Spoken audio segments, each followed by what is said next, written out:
తిరుమల తిరుపతి దేవస్థానం ప్రపంచంలోని ఎక్కువ సిరి సంపదలు కలిగి మరియు ప్రతిరోజు వేల మంది భక్తులు కలియుగ దైవమైన శ్రీ వెంకటేశ్వర స్వామి వారిని దర్శించుకోవడానికి వచ్చే ఒక మహాపుణ్యక్షేత్రం. సాక్షాత్తు శ్రీ మహావిష్ణువే భూమి మీదకి వచ్చి సెల్లా కొలువై ఉన్న ఒక మహాక్షేత్రం. మీరు గమనించే ఉంటారు, మనం స్వామివారి దర్శనానికి వెళ్ళేటప్పుడు ఎన్నో కోరికలు కోరుకోవాలని చెప్పేసి వెళ్తూ ఉంటాము. కానీ లోపలికి వెళ్ళి దర్శనం చేసుకున్నప్పుడు కోరికలన్నీ కూడా మర్చిపోయి స్వామివారిని అలా చూస్తూనే ఉండిపోతాం. అంతటి ఆకర్షవంతమైనటువంటి క్షేత్రం తిరుమల తిరుపతి. అయితే అలాంటి తిరుమల క్షేత్రాన్ని మనం కలియుగంలో కట్టిన క్షేత్రం అనుకుంటాం. కానీ తిరుమలలో ఉన్న వెంకటేశ్వర స్వామి విగ్రహానికి దాదాపు 200 కోట్ల సంవత్సరాల చరిత్ర ఉందన్న విషయం మీకు తెలుసా? 200 కోట్ల సంవత్సరాలు అంటే ఈ కల్పం ప్రారంభం అన్నట్లు. ఇంకొక షాకింగ్ విషయం ఏంటి అంటే, తిరుమలలో మనం చూస్తున్న గుడి ఒకటి కాదు, మొత్తం 3 గుళ్ళు ఉన్నాయి. అంటే ఇప్పుడు మనం చూస్తున్న గుడి తిరుమలలో రహస్యంగా దాగి ఉన్న గుడి యొక్క ప్రతిరూపం. అంటే మనం చూస్తున్నది అసలైన ఆలయం కాదు. అదే వెంకటాద్రి కొండపైన ఇంకో 2 ఆలయాలు కూడా ఉన్నాయి. అసలు ఆలయాలు ఎక్కడున్నాయి? 1979లో అర్ధరాత్రి గుడిలో ఎవరూ లేకపోయినా గంటలు కొట్టిన శబ్దాలు తిరుమల మొత్తం ఎలా వినిపించాయి? అండ్ ఇవే కాకుండా 7 కొండలపైన జరిగిన మిస్టరీస్ తో పాటు 200 కోట్ల సంవత్సరాల నుండి ఇప్పటి వరకు తిరుమలలో జరిగిన అన్ని సన్నివేశాలను మీకు అర్థమయ్యేలా చెప్తాను. ఈ వీడియో పూర్తయ్యే సమయానికి ఇన్ని వింతలున్నాయా అని మీరే ఆశ్చర్యపోతారు.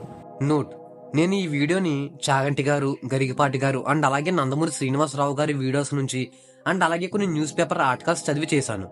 ఇందులో నా సొంతంగా రాసింది ఏమీ లేదు. అండ్ ఈ వీడియోలో చూపించిన టెంపుల్ విజువల్స్ అన్ని కూడా టీటీడీ దేవస్థానం వారు తిరుపతిలో నిర్మించిన శ్రీవారి నమ్మల ఆలయం విజువల్స్ మాత్రమే. దయచేసి గమనించగలరు. మొదటి సంఘటన 200 కోట్ల సంవత్సరాల క్రితం, అంటే శ్వేతవరాహ కల్పం ప్రారంభంలో జరిగిన సంఘటన ఇది. అయితే హిరణ్యాక్షకుడు అనే రాక్షసుడు భూమిని తీసుకువెళ్లి పాతాళంలో దాచిపెట్టాడు. అప్పుడు విష్ణుమూర్తి వరాహ అవతారం ఎత్తి పాతాళ లోకం వెళ్లి హిరణ్యాక్షుని చంపేసి భూమిని తన కోరలపైన లేపి మళ్లీ సరైన కక్షంలో పెడతాడు. అయితే ఈ వరాహ అవతారం ముగిసిన తర్వాత దేవతలు, బ్రహ్మదేవుడు అందరూ వచ్చి వరాహమూర్తిని భూమి మీద ఉండమని అడుగుతారు. అప్పుడు వరాహస్వామి దానికి ఒప్పుకుని గరుకుమంతుడితో వైకుంఠంలో క్రీడ అనే ఒక పర్వతం ఉంటుంది, దాన్ని తీసుకునిరా అని చెప్తాడు. గరుకుమంతుడు వెళ్లి ఆ పర్వతం తీసుకువచ్చాక ఆ పర్వతం పైన వరాహమూర్తి కొలువై ఉంటాడు. ఇక వరాహస్వామి అక్కడే కొలువై ఉన్నాక ఇక శ్రీదేవి, భూదేవి కూడా మేము స్వామి దగ్గరే ఉంటాము అని చెప్పేసి కొండ మీదకి వచ్చేసి శ్రీతీర్థం మరియు భూతీర్థంలో కొలువై ఉన్నారు. వీళ్ళే కాకుండా సాక్షాత్తు శ్రీ మహావిష్ణువే భూమి మీదకి వచ్చి ఉండటం వల్ల మునులు, ఋషులు, దేవతలు వీళ్ళంతా కూడా భూమి మీదకి వచ్చి స్వామి వారికి పూజలు చేస్తూ ఉండేవారు. ఇదే మొదటిసారి వరాహమూర్తి తిరుమలలో కొలువై ఉంటాం. ఇది 200 కోట్ల సంవత్సరాల క్రితం జరిగింది. ఆ తరువాత తిరుమల కొండపైన ఒక నిషాదుడు అంటే ఒక ట్రైబ్ కు చెందిన వ్యక్తి ఉండేవాడు. అతనికి వరాహస్వామి అంటే ఎంతో ఇష్టంగా ఉండేది. ఎప్పుడు వరాహస్వామికి పూజలు చేస్తూ ఉండేవాడు.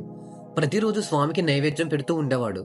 అయితే ఒకరోజు వరాహస్వామి, ఏంటయ్యా నేనంటే నీకు ఎంత భక్త, సరే నువ్వు నా కోసం ఒక గుడి కట్టించు, ఎల్లప్పుడూ నేను అందులోనే కొలువై ఉంటాను అని చెప్తాడు. దాంతో ఆ నిషాదుడు వరాహస్వామికి గుడి కట్టిస్తాడు. అప్పుడు వరాహస్వామి అందులోనే కొలువై ఉంటాడు. ఇది 200 కోట్ల సంవత్సరాల క్రితం జరిగింది. అండ్ తిరుమల కొండపైన విష్ణుమూర్తి మొట్టమొదటిసారి అడుగు పెట్టింది కూడా అప్పుడే. ఇప్పుడు రెండో సంఘటన చూద్దాం.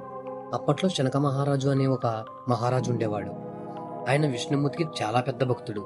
అందువల్ల ఆయన విష్ణుమూర్తి కోసం దీర్ఘ తపస్సు చేసేవాడు. ఆయన తపస్సుకు మెచ్చిన విష్ణుమూర్తి ఆయన ముందు ప్రత్యక్షమయ్యాడు. కరెక్ట్ గా ఎక్కడ ప్రత్యక్షమయ్యాడు అంటే తిరుమలలో శిలాతోరణం ఉంటుంది కదా, అక్కడ ప్రత్యక్షమయ్యాడు. ఇక్కడ ఎందుకు ప్రత్యక్షమయ్యాడు అంటే ఈ శిలాతోరణం అనేది ఒక స్టార్ గేట్. స్టార్ గేట్ అంటే ఒక యూనివర్స్ నుంచి ఇంకొక యూనివర్స్ కి వెళ్ళడానికి ఒక షార్ట్ కట్ అనే అర్థం అనమాట. అయితే ఈ శిలాతోరణం యొక్క ఎత్తు 9 feet. ఇక్కడ విష్ణుమూర్తి శనక మహారాజు ముందు ప్రత్యక్షమయ్యాడు. అప్పుడు విష్ణుమూర్తి శనక మహారాజుతో, నేను కొన్నాళ్ళు ఇక్కడే ఉంటాను, విశ్వకర్మను కలిసి నాకు ఒక విగ్రహాన్ని సిద్ధం చెయ్యి అని చెప్తాడు. అప్పుడు శనక మహారాజు విశ్వకర్మతో ఒక విగ్రహాన్ని తయారు చేయిస్తాడు. ఆ విగ్రహం యొక్క హైట్ ఎంతో తెలుసా? 9 feet. అంటే ఆ శిలాతోరణంలో విష్ణుమూర్తి ప్రత్యక్షమైనప్పుడు ఎంత హైట్ ఉన్నాడో వాళ్ళు తయారు చేసిన మూర్తి కూడా కరెక్ట్ గా 9 feet ఉంటుంది. అప్పుడు ఆ విగ్రహంలోకి విష్ణుమూర్తి ప్రవేశించి శనక మహారాజు విష్ణుమూర్తిని ఎప్పుడు ఇక్కడే ఉండమని అడుగుతాడు. కానీ దానికి విష్ణుమూర్తి ఒప్పుకోడు. నేను మళ్లీ కలియుగంలో వస్తాను అని చెప్తాడు. అలా ఆ తరువాత ఆలయం, విగ్రహం అన్ని కూడా మాయమైపోయాయి.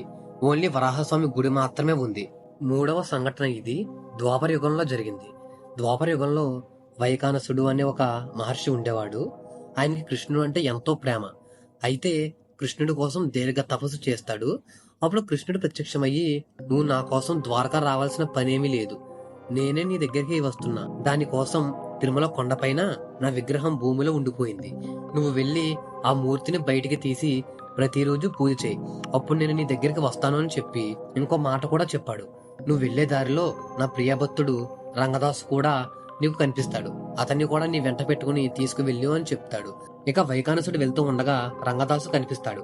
అతన్ని కూడా తీసుకువెళ్లి తిరుమలలో విగ్రహాన్ని బయటికి తీస్తారు. వీళ్ళిద్దరూ విష్ణుమూర్తికి మహాభక్తులు. అయితే రంగదాసు గారు విష్ణుమూర్తి యొక్క పూజ కోసం 2 బావులు తవ్వుతారు. ఎక్కడ తవ్వుతారు అంటే, ఇప్పటిదాకా శ్రీదేవి భూదేవి శ్రీతీర్థం భూతీర్థంలో కొలువై ఉన్నారు కదా, కరెక్ట్ గా అదే ప్లేస్ లో రంగదాసు మళ్ళీ 2 బావులు తవ్వుతాడు. ఆ బావి యొక్క నీళ్లతో పూల తోటని పండించి స్వామివారి పూజ చేసుకునేవారు. అయితే అక్కడే పక్కనున్న ఒక కొలనులో ఒక వ్యక్తి తన భార్యతో కలిసి స్నానం చేస్తూ ఉంటాడు. అప్పుడు రంగదాసు వాళ్ళని చూసి కొంచెం క్రోధాలకు లోనవుతాడు. ఇక తిరిగి గుడికి రాగానే వైకానస మహర్షి రంగదాసుని చూసి, నీ మనసులో వాచకం వచ్చింది, ఇప్పటి నుంచి నువ్వు పూజ చేయకూడదు అని చెప్తాడు. దానికి రంగదాసు విగ్రహం ముందుకు వెళ్లి నన్ను క్షమించు అని ఏడుస్తూ ఉంటాడు. అప్పుడు విష్ణుమూర్తి మళ్లీ ప్రత్యక్షమయ్యి రంగదాసుని, కామకోరికలు రావడంలో తప్పు లేదు, వచ్చే జన్మలో నువ్వు మహారాజులా పుట్టి నీ కామ కోరికలను అన్ని తీర్చుకుంటావు, ఆ తర్వాత జన్మలో నన్ను మళ్ళీ నా సేవలో ఉంటావు అని చెప్తాడు. అయితే ఆ తర్వాత కూడా కాలక్రమేణా ఆలయం కూడా కనబడకుండా పోయింది. ఈ ఆలయం మాయమైపోయింది కదా, ఇప్పుడు ఈ ఆలయం ఎక్కడుంది అనేది నేను మీకు లాస్ట్ లో చెప్తాను. రంగదాసు వైకానస మహర్షి కట్టించిన ఆలయం అన్ని గుర్తుపెట్టుకోండి, లాస్ట్ లో చెప్తాను. 3వ సంఘటన ఇది కలియుగంలో జరిగింది. కలియుగం మొదలైంది. మొదటి సంఘటనలో సనక మహారాజు విష్ణుమూర్తికి మాట ఇస్తాడు కదా, నేను మళ్ళీ కలియుగంలో వస్తాను అని. ఇప్పుడు విష్ణుమూర్తి ఆ మాట నిలుపుకునే సమయం వచ్చేసింది. అయితే విష్ణుమూర్తి ఎలాగైనా సరే భూమి మీదకి రావాలి, దానికి ఏదైనా ఒక సిచ్యువేషన్ క్రియేట్ చేయాలి అని బ్రహ్మదేవుడు ఆలోచిస్తూ ఉంటాడు. అప్పుడు భూమి మీద ఉన్న వెంకటాద్రిలో ఒక చింత చెట్టు పెట్టి దాని కింద ఒక పుట్టని కడతారు. బ్రహ్మదేవుడు అండ్ అలాగే ఆ పుట్టలో కొంతమంది పెడతారు. వాళ్ళెవరు అనేది ముందు ముందు తెలుస్తుంది. విష్ణుమూర్తి ఎలా అయినా కిందకి రావాలి అని నారదుడితో బ్రహ్మదేవుడు అంటాడు. అప్పుడు నారదుడు భూలోకానికి వస్తాడు. భూలోకంలో కొంతమంది ఋషులు యజ్ఞం చేస్తూ ఉంటారు. నారదుడు కిందకు వచ్చి తన మాటలతో ఋషులను కన్ఫ్యూజ్ చేసి అక్కడ నుంచి భృగు మహర్షితో ఇలా అంటాడు, మహర్షి మీరు వెళ్ళి విష్ణు శివుడు బ్రహ్మదేవులు కలిసి వాళ్ళు పరీక్షించండి అని చెప్తాడు. ఇంకా భృగు మహర్షి అక్కడి నుంచి బయలుదేరతాడు. అయితే భృగు మహర్షికి 3వ కన్ను ఉంటది. అందులో ఒక కన్ను తన అరికాలలో ఉంటుంది. అండ్ భృగు మహర్షికి చాలా నాలెడ్జ్ కూడా ఉంటుంది. దీనివల్ల ఇగో కూడా చాలా ఉంటుంది. భృగు మహర్షి ఫస్ట్ బ్రహ్మదేవుడి దగ్గరికి వెళ్తాడు. అప్పుడు బ్రహ్మ సరస్వతీదేవి వీణ వాయిస్తూ ఉంటే అందులో నిక్షేపమై ఉండిపోతాడు. భృగు మహర్షి వచ్చినా పట్టించుకోడు. ఇక భృగు మహర్షి చాలా కోపం వచ్చి, ఇకపై నీకు భూలోకంలో ఎక్కడా కూడా పూజలు జరగవు అని శపిస్తాడు. ఆ శాపం వల్లే భూలోకంలో ఎక్కడా కూడా మనకి బ్రహ్మదేవుడికి పూజలు జరగవు. ఇంకా తర్వాత కైలాసానికి వెళ్తాడు. అప్పుడు శివుడు పార్వతీదేవితో నాట్యం చేస్తూ ఉంటాడు. మళ్ళీ భృగు మహర్షికి కోపం వస్తుంది. నేను వచ్చినా గమనించావా అంటూ నువ్వు ఇప్పటి నుంచి భూలోకంలో లింగ రూపంలో పూజలు అందుకుంటావు అని శపిస్తాడు. ఇక అక్కడి నుంచి వైకుంఠం వెళ్తాడు. విష్ణుమూర్తి కూడా లక్ష్మీదేవితో ఉండి భృగు మహర్షి వచ్చింది గమనించాడు. అప్పుడు భృగు మహర్షి కోపంతో విష్ణుమూర్తి యొక్క గుండెలపైన తంతాడు. ఇక విష్ణుమూర్తి క్షమించమని అడిగి మెల్లగా మహర్షి కాలుపై పడి ఆ అరికాలు ఉన్న కన్ను గట్టిగా నొక్కేస్తాడు. అప్పుడు భృగు మహర్షి భరించలేని నొప్పి వచ్చి తన యుగో అంతా పోయి నన్ను క్షమించు విష్ణుమూర్తి అని వేడుకుంటాడు.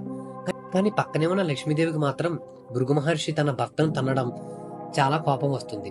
అలా తన్నాక కూడా విష్ణుమూర్తి తన కాళ్ళ మీద పడినందుకు ఇంకా కోపం వస్తుంది. సో ఆ కోపంలో లక్ష్మీదేవి అలిగి అక్కడి నుంచి వెళ్ళిపోతుంది. విష్ణుమూర్తికి లక్ష్మీదేవి లేకపోతే అసలు ఏమీ తోచదు. ఇక బాధపడుతూ లక్ష్మీదేవి కోసం వెతుకుతూ అన్ని లోకాలు తిరిగి భూలోకం వస్తాడు. ఆయన భూలోకం వచ్చాక ఎక్కడుందో తెలుసా, బ్రహ్మదేవుడు క్రియేట్ చేసిన చింత చెట్టు కింద ఉన్న పుట్టలో ఉంటుంది. అండ్ ఆ పుట్టలోనే ఎందుకు ఉంటుంది అంటే, విష్ణుదేవుడు ముందు అవతారాలలో అంటే ద్వాపర యుగంలో వసుదేవుడు దేవకి, త్రేతాయుగంలో దశరథుడు, వీళ్ళకి విష్ణుమూర్తి పుడతాడు. కానీ ఎప్పుడు వీళ్ళతో పాటు లేడు. సో వాళ్ళకి ఎప్పటికీ ఆయన్ని చూసుకోవాలి అనే కోరిక ఉంటుంది. అందువల్ల బ్రహ్మదేవుడు ఆ చెట్టు మరియు పుట్టలో వాళ్ళని పెడతాడు. గత జన్మలో తల్లిదండ్రులు కాబట్టి వాళ్ళ ఆకర్షణ శక్తి వల్ల విష్ణుమూర్తి ఆ పుట్టలోకి వెళ్ళిపోయాడు. అయితే లక్ష్మీదేవి కోసం ఎంత వెతికినా లక్ష్మీదేవి దొరకదు. ఒక రోజు ఒక ఆవు యజమాని ఎంత పాలు పిండినా సరే పాలు ఇవ్వదు. ఇలా చాలా రోజులుగా అసలు ఆ పాలు ఇవ్వట్లేదు ఆవు అని చెప్పి దాంతో యజమాని ఆ ఆవుని ఫాలో అవుతూ ఉంటాడు.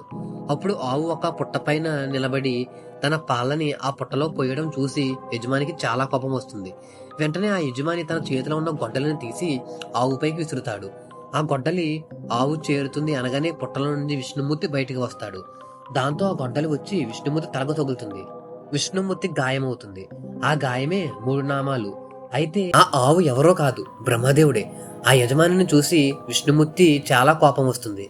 ఇక వెంటనే ఆ ప్రాంతాన్ని ఏలుతున్న రాజు అక్కడికి వస్తాడు. ఆ రాజును చూసి విష్ణుమూర్తి నువ్వు నెక్స్ట్ జన్మలో ఒక రాక్షసుల్లా పుడతావు అని చెప్పిస్తాడు. అప్పుడు ఆ రాజు విష్ణుమూర్తి యొక్క కాళ్ళపైన పడి వేడుకుంటాడు.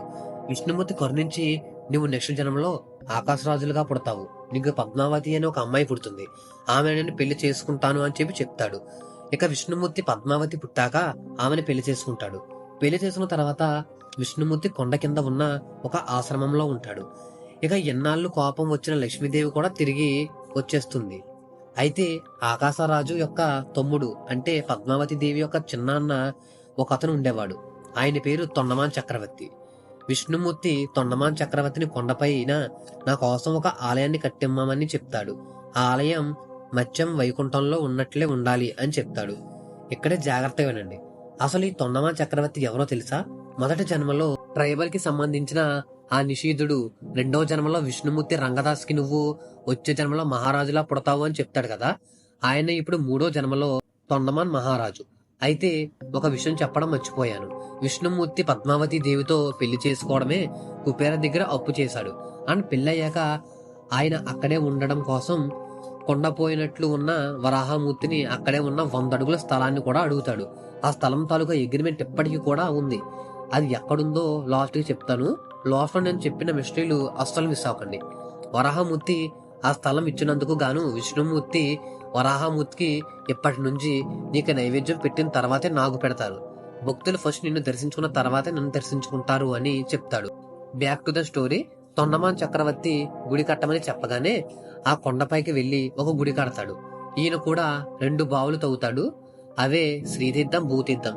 కానీ ఈసారి తొండమాన్ చక్రవర్తి ఒక పెద్ద తప్పు చేస్తాడు. అదేంటి అంటే భూతీర్థం నుండి ఆలయంలోకి ఒక స్వరంగ మార్గాన్ని తవ్వి పెడతాడు.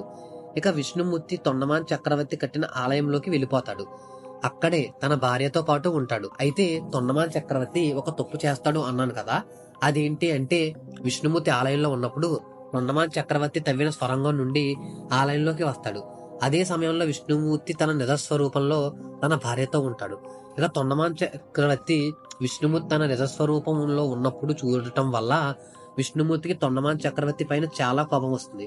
కానీ తన భక్తుడు కాబట్టి ఏమీ అనుకోలేకపోతాడు. కానీ విష్ణుమూర్తికి వచ్చిన కోపం వల్ల తను మళ్ళీ వైకుంఠం వెళ్ళిపోదామని అనుకుంటాడు. కానీ శనక మహారాజు బ్రహ్మదేవుణ్ణి కలియుగంలో మళ్ళీ వస్తాను అనే మాట ఇస్తాడు కదా. ఆ మాట ఇవ్వడం వల్ల ఇక్కడే ఉండిపోతాడు. బట్ ఆయన ఇలానే ఉంటే అందరూ వచ్చి చూస్తారు. అందువల్ల విష్ణుమూర్తి అదే ప్లేస్ లో ఒక విగ్రహంలా మారి అందులో ఉంటాడు. సో అందువల్ల ఆయన నిజ స్వరూపం ఎవరికీ కనిపించదు. అండ్ ఎవరి వల్ల ఇబ్బంది కూడా ఉండదు. అయితే అసలు ఇప్పుడు ఈ విగ్రహం ఎక్కడుంది? మనం తిరుమలలో చూసిన ఆలయం నిజమైన ఆలయం కాదు, కానీ అసలైన ఆలయానికి ప్రతిరూపం. మరి అసలైన ఆలయం ఎక్కడుంది? గైస్, వీడియోలో ఎదరికెళ్లే ముందు ఒక్కసారి వీడియోకి లైక్ చేయండి. ఎందుకంటే మీరు ఇచ్చి ఒక చిన్న లైక్ వల్ల నాకు మంచి బూస్టప్ వస్తుంది అనమాట. దాదాపు ఈ వీడియో చూడండి, నేను 1 వీక్ కష్టపడ్డాను. మీరు లైక్ చేసి, షేర్ చేసి, సబ్స్క్రైబ్ చేయడం వల్ల నాకు మంచి బూస్టప్ అయితే వస్తుంది, మంచి వ్యూస్ వచ్చి నాకు నెక్స్ట్ వీడియో ఇంకా మంచి ఇంట్రెస్టింగ్ గా చెయ్యాలి అని చెప్పేసి అనిపిస్తూ ఉంటది. కాబట్టి ఖచ్చితంగా వీడియో కింద కనబడుతున్న లైక్ బటన్ పై ప్రెస్ చేసి వెంటనే లైక్ చేయండి. అలాగే సబ్స్క్రైబ్ చేసి బెల్ సింబల్ ఆల్ లో పెట్టుకోండి. మనకి డే బై డే మంచి హెల్దీ ఫ్యాట్స్ అనేవి మన ఛానల్లో మార్నింగ్ 7 AM అయితే అప్లోడ్ చేస్తున్నాను అనమాట. కాబట్టి ఎవరు కూడా మిస్ అవ్వకుండా ఉంటారు. ఇంకా షేర్ చేయడం మాత్రం అసలు మర్చిపోతుంది. చాలా జాగ్రత్తగా వినండి. ఈ ఆలయం ఎక్కడుంది అంటే తిరుమలలోనే ఇంకొక ప్లేస్ ఉంది. అంటే తిరుమలలో ఇంకొక లోకం ఉంది. ఆ లోకంలోనే ఈ ఆలయం కూడా ఉంది. ఈ ఆలయంలో నిజమైన వెంకటేశ్వర స్వామి విగ్రహం కూడా ఉంటుంది. ఇక్కడికి కూడా ఇప్పుడు దేవతలు వచ్చి పూజలు చేస్తూనే ఉంటారు. అంటే పై ప్లేస్ లో మనం పూజలు చేస్తూ ఉంటాము, కింద ప్లేస్ లో దేవతల పూజలు చేస్తూ ఉంటారు. అని అలాగని పై ప్లేస్ లో ఉన్న విగ్రహం ఏమి తక్కువది కాదు. కింద ప్లేస్ లో ఉన్న విగ్రహానికి ప్రతిరూపమే ఈ పై ప్లేస్ లో ఉన్నటువంటి విగ్రహం కూడా. మొత్తానికి చెప్పాలి అంటే తిరుమల కొండ పైన ఖచ్చితంగా శ్రీ వెంకటేశ్వర స్వామి వారు ఉన్నారు. మరి అసలైన గుడి దర్శనం మనకి ఎలా కలుగుతుంది? మనకు ఆ దర్శనం కలగాలి అంటే అంత ఈజీగా కలగదు. ఎందుకంటే శ్రీ మహావిష్ణువు తనకి ఎంతో గొప్ప భక్తులకు మాత్రమే కనబడతారు. వాళ్ళు మాత్రమే శ్రీ మహావిష్ణువు చూడగలరు. ఎలా అంటే ఒక ఎగ్జాంపుల్ చెప్తాను చూడండి. ఒక 5 శతాబ్దాల క్రితం అనంత ఆల్వార్ అనే తిరుమల యొక్క అర్చకులు ఉండేవారు. దీనికి స్వామివారి కోసం బావి తవ్వుతూ ఉంటే ఒక చిన్న పిల్లవాడు వచ్చి హెల్ప్ చేస్తూ ఉంటాడు. దాంతో అనంత ఆల్వార్ గారు, నేను ఒక్కనే బావి నా స్వామివారి కోసం తవ్వుతున్నాను, నాకు ఎవరి సహాయం అవసరం లేదు అని చెప్తాడు. అయినా సరే ఆ పిల్లవాడు వినకుండా హెల్ప్ చేస్తూనే ఉంటాడు. ఆవిడ అనంత ఆల్వార్ గారికి కోపం వచ్చి తన చేతిలో ఉన్న గుణపాన్ని బాలుడి పైకి విసురుతారు. దాంతో ఆ బాలుడు గుణపం తగిలి గుడిలోకి పరిగెడతాడు. అనంత ఆల్వార్ గారు కూడా అబ్బాయితోనే గుడిలోకి పరిగెడతారు. ఆవిడ అనంత ఆల్వార్ గారు వెంకటస్వామి విగ్రహాన్ని చూసినప్పుడు ఆ విగ్రహం యొక్క గెడ్డం ప్లేస్ లో ఒక రక్తం వస్తూ ఉంటుంది. ఇక అప్పుడు అనంత ఆల్వార్ గారు ఏడుస్తూ రిలీజ్ అవుతారు. నేను కొట్టింది మిమ్మల్నేనా స్వామి అంటూ. అండ్ ఆ గాయానికి పచ్చకర్పూరాన్ని కూడా రాస్తారు. ఇదంతా జరిగింది తిరుమలలోనే. మనం వెళ్తున్న ఆలయంలోనే ఇప్పటికీ మీరు గమనిస్తే వెంకటేశ్వర స్వామి వారి గెడ్డం దగ్గర పచ్చకర్పూరం పెట్టే ఉంటుంది. దీన్ని బట్టి మనం అందరం అర్థం చేసుకోవచ్చు. అండ్ అనంత ఆల్వార్ గారు శ్రీ వెంకటేశ్వర స్వామి వారిని కొట్టిన గుణపం కూడా ఇప్పటికీ కూడా ఉంది. మనం గుడిలోకి ప్రవేశిస్తున్నప్పుడు ప్రవేశ ద్వారం దగ్గర గుణపం గోడకి వేలాడదీసి ఉంటుంది. ఈసారి వెళ్ళినప్పుడు చూడండి, ఎవరైనా చూస్తే కనుక కామెంట్ చేయండి. సో స్వామి వారు తనకి మహాభక్తుడైన అనంత ఆల్వార్ స్వామి వారిని కలిశారు. సేమ్ ఇదే పద్ధతిలో వెంగమాంబాని, అన్నమాచార్యులను కూడా కలిశారు. అలా పైన లోకంలో కిందన్న లోకంలో ఉన్నది కూడా ఆయనే. ఈ కొండ ఎక్కడానికి చాలా అదృష్టం ఉండాలి. మన అదృష్టం కొద్దిది తెలుగు స్టేట్ లోనే ఉంది. అయితే మీరు మొత్తం 3 గుడిలో అని చెప్పాను కదా. మొదటి గుడి శంకర మహర్షి మరియు విశ్వామిత్రుడు కట్టిన గుడి, అంటే రంగదాస్ కి మరియు వైకానస మహర్షికి విగ్రహం దొరికింది కదా ఆ గుడి. రెండోది మనం చూసినటువంటి గుడి. అండ్ మూడవది తొండమాన్ చక్రవర్తి కట్టించినటువంటి గుడి, అంటే తిరుమల కొండపైన ఇంకొక ప్లేస్ లో ఉన్న గుడి. అయితే ఈ సెకండ్ అండ్ థర్డ్ గుడి ఎక్కడుందో మనకి తెలుసు, కానీ శంకర మహర్షి అయిన విశ్వామిత్రుడు కట్టించినటువంటి గుడి ఎక్కడుంది? ఆలయం కూడా కొండపైన రహస్యంగా ఇప్పటికి కూడా ఉంది. అలా ఎలా అంటావు బ్రో అని మీరు అనొచ్చు. తిరుమలలోనే ప్రధాన అర్చకులుగా రమణ దీక్షితులు చేశారు. వారు ఒక ఇంటర్వ్యూ ఎలా అన్నారు, తిరుమల కొండపైన ఇంకొక ఆలయం కూడా ఉంది, ఆ ఆలయానికి స్వరంగ మార్గం కూడా ఉంది, ఆ ఆలయం ఎక్కడుందో అనేది మా పూర్వీకులకు తెలుసు అని చెప్పారు.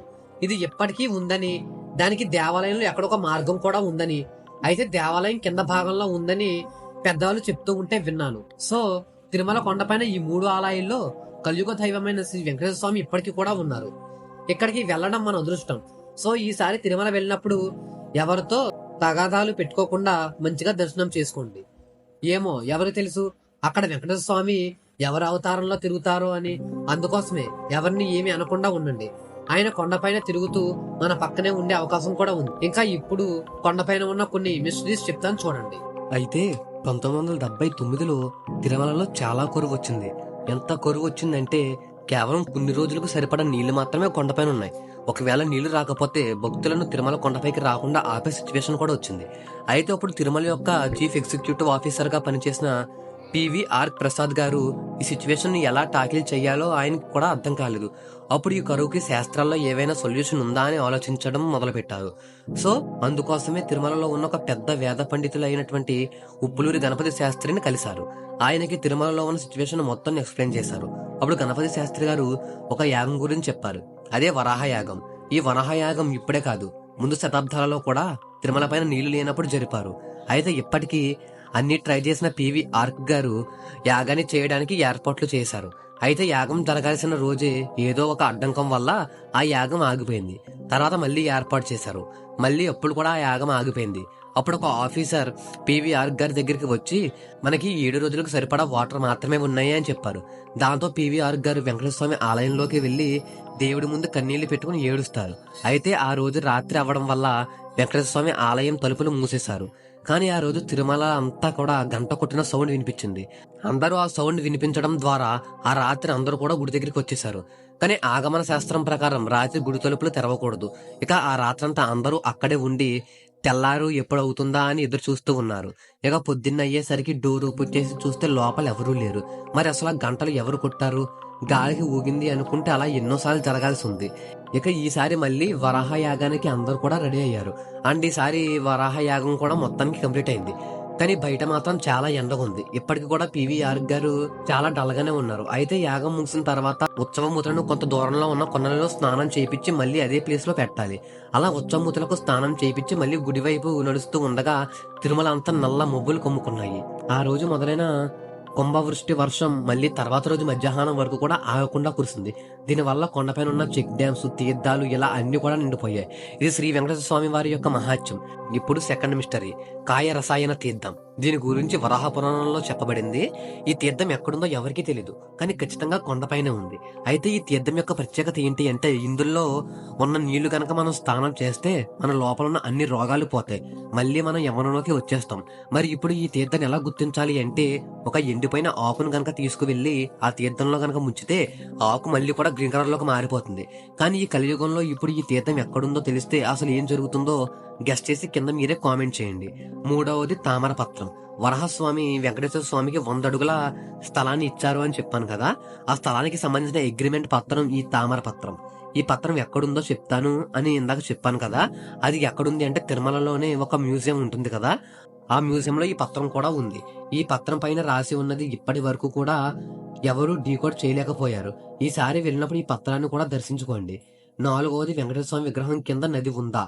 అయితే ఆలయ ప్రధాన పూజారి రమణ దీక్షితులు వారు ఒక ఇంటర్వ్యూలో చెప్పారు, అప్పట్లో వర్షం పడుతున్నప్పుడు వెంకటేశ్వర స్వామి పాదాల నుంచి నీళ్లు వచ్చేవంట. అయితే గుడి రిపేర్ చేసినప్పుడు పాదాల దగ్గర ఫ్లోరింగ్ చేశారు. అయినా సరే ఇప్పటికీ కూడా వెంకటేశ్వర స్వామి పాదాల దగ్గర కనుక చెవులు పెడితే ఆ నది యొక్క ప్రవాహం యొక్క శబ్దాలు ఇప్పటికీ కూడా వినిపిస్తున్నాయి. స్వామివారి యొక్క గర్భాలయంలో వర్షాకాలం పాదాల దగ్గర నుంచి నీళ్లు పైకి పొంగి వచ్చేవి.